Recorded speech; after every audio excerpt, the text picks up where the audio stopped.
شروع اللہ کا نام لے کر جو بڑا مہربان نہایت رحم والا ہے۔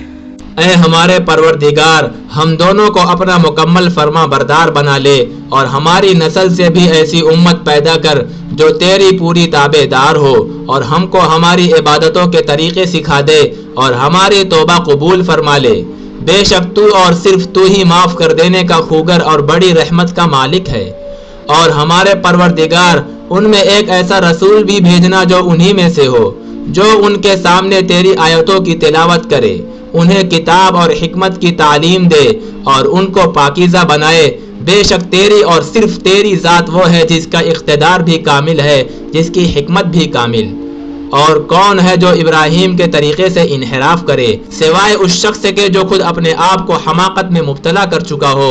حقیقت تو یہ ہے کہ ہم نے دنیا میں انہیں اپنے لیے چن لیا تھا اور آخرت میں ان کا شمار صالحین میں ہوگا۔ جب ان کے پروردگار نے ان سے کہا کہ سر تسلیم خم کر دو تو وہ فوراً بولے، میں نے رب العالمین کے ہر حکم کے آگے سر جھکا دیا۔ اور اسی بات کی ابراہیم نے اپنے بیٹوں کو وصیت کی، اور یعقوب نے بھی اپنے بیٹوں کو کہ اے میرے بیٹو، اللہ نے یہ دین تمہارے لیے منتخب فرما لیا ہے، لہذا تمہیں موت بھی آئے تو اس حالت میں آئے کہ تم مسلم ہو۔